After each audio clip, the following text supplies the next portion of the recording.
हरियाणा से जुड़ी हर खबर जानने और परखने के लिए डाउनलोड करें जनमत हरियाणा ऐप। सच के अलावा कुछ भी नहीं। बड़ौदा उपचुनाव में नेताओं की टिकट की जो दौड़ है उसमें एक कैंडिडेट ऐसे भी हैं जो दिल्ली पुलिस में कार्यरत हैं, एसीपी हैं दिल्ली पुलिस में फ़िलहाल। राजबीर मलिक इनका नाम है और बीजेपी में शामिल हो चुके और बीजेपी की टिकट पर इनका दावा है। इनसे जानते हैं कि क्यों वो राजनीति में आना चाहते हैं दिल्ली पुलिस की नौकरी छोड़कर। सर, क्या कारण है कि आप दिल्ली पुलिस में एसीपी के इतने बड़े पद पर हैं और आज आप राजनीति में आना चाहते हैं, चुनाव लड़ना चाहते हैं, विधायक बनना चाहते हैं? सबसे पहले तो आपको, आपके चैनल को मेरा नमस्कार, आपके दर्शकों को मेरा नमस्कार और सब खुश रहें, स्वस्थ रहें। सुनील जी, बतौर एसीपी मैं 4 साल हो गए नौकरी करते हुए और दिल्ली पुलिस में मुझे 29 साल हो गए नौकरी करते हुए। मैंने एक पुलिस की नौकरी भी जो है वो सेवा है लोगों की, और जहाँ तक आप सेवा कर सकते हो वो एक लिमिटेड दायरा है। राजनीति कायदे से सेवा का माध्यम है, लेकिन लोगों ने इसको राज राज राज शासन करके ऐसा बना दिया जैसे तो राजा बनते हों। राजा तो पीढ़ी दर पीढ़ी बनते आए, उनको जनता थोड़ी चुनती है। लेकिन मेरा भारत देश जो है लोकतंत्र देश है। यहाँ जनता सेवा करने के लिए अपना नुमाइंदा भेजती है, अपनी आवाज़ को लोकसभा में, विधानसभा में बुलंद करने के लिए आदमी भेजती है, ना कि कोई शासक बना के भेजती है। तो आप खुद को यहाँ इस हल्के में, क्योंकि आप लगातार 29 साल आप एक तरह से दिल्ली में ही रहे, दिल्ली पुलिस की नौकरी की आपने, आज एक तरह से हल्के से चलो आप अभी आप इलेक्शन लड़ने की तैयारी कर रहे हैं, लेकिन वैसे तो 29 साल से गैर हाजिर हैं आप यहाँ इस, क्योंकि सामाजिक काम आपने इस हल्के में, इस इलाके में किए? आपकी ये कहना कि मैं यहाँ गैर हाजिर हूँ, ये बिल्कुल गलत है। मैं लगातार अपनी जड़ों से जुड़ा रहा हूँ। गांव देहात का कोई भी आदमी आया मेरे पास कि गांव में इस चीज़ की ज़रूरत है, लाइब्रेरी खोलनी है, जनरेटर की ज़रूरत है, कोई भी गेम हुए, ये नहीं कि कहीं भी वॉलीबॉल का गेम हुआ, कुश्ती का गेम हुआ, कबड्डी के गेम हुए, पूरे सोनीपत ज़िले के जहाँ भी हुए, गौशाला के प्रोग्राम हुए, कासंडा हुआ, मुडलाना हुआ, मैं हर में शामिल होता रहा हूँ और आगे भी होता रहूँगा। मेरी जड़ हैं, मैं अपनी जड़ों को नहीं छोड़ सकता। जो पेड़ अपनी जड़ों को छोड़ देता है वो हरा नहीं रह सकता।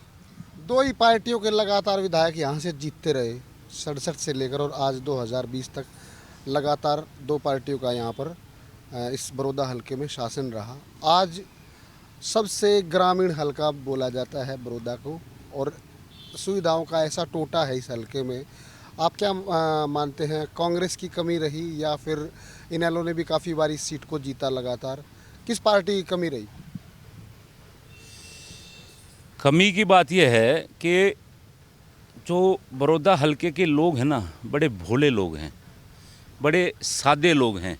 लोगों के बहकावे में, लुभावने वायदों में, तुम्हारे लिए चौधर ला दूंगा, तुम्हारे लिए यूँ कर दूंगा, इन बातों में बहुत जल्दी आ जाते हैं। और आप देखो इस हलके में, बड़ौदे में अपना कोई, बड़ौदे हलके में कोई गवर्नमेंट कॉलेज नहीं, कोई सिविल हॉस्पिटल नहीं। मैं पहले भी ये बातें उठा चुका हूँ।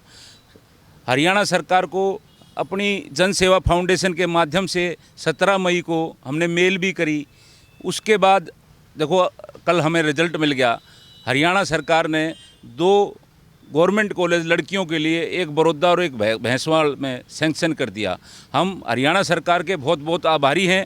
जब हमारे बच्चे पढ़ेंगे और जब उनको सारी चीज़ों का ज्ञान हो जाएगा तो वो झूठे बहकावे और चौधर वाले नारों को छोड़ के अच्छा अपना बढ़िया नुमाइंदा, भला करने वाला नुमाइंदा, उनकी मदद करने वाले नुमाइंदे को चुनेंगे।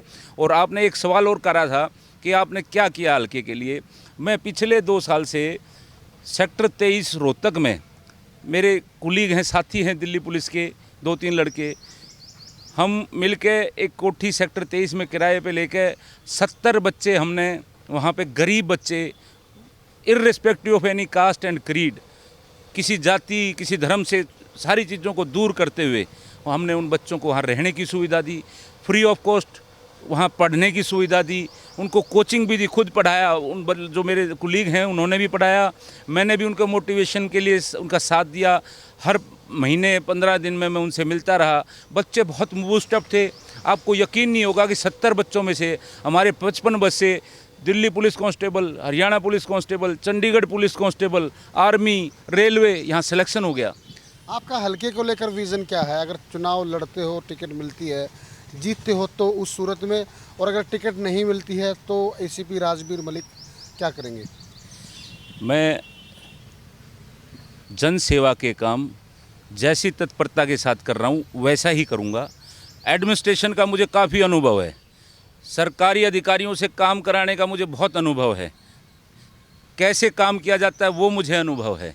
मैं चाहता हूँ मेरा बड़ौदा हल्का दिन दोगुनी और चार दोगुनी उन्नति करे और यहाँ के लोग अच्छे तरीके से सारी सुविधाएं हों, 24 घंटे बिजली हो, सिंचाई के लिए पानी हो, गन्ने की उचित कीमत हो, जो भी फसल है उसका उचित कीमत हो और किसान को परेशान ना होना पड़े, रोड साफ़ सुथरे हों और टूटे फूटे ना हों। यही बेसिक नीड्स हैं जो मेरे हल्के को ज़रूरत हैं।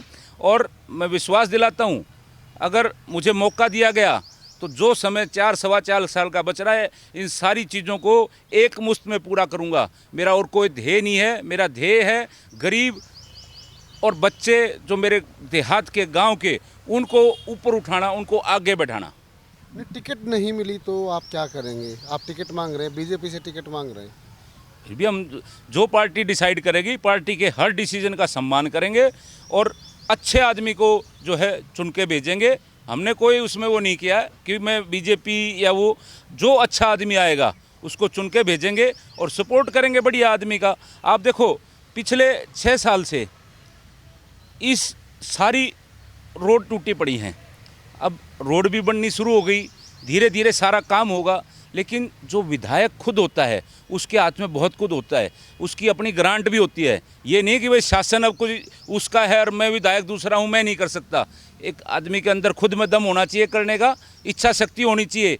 पब्लिक का नुमाइंदा इसलिए होता है कि इलाके के लोगों का भला करे, इलाके के लोगों की जो दुख तकलीफ़ें हैं उनको दूर करे, ना कि खुद मौज ले और खुद एंजॉय करे।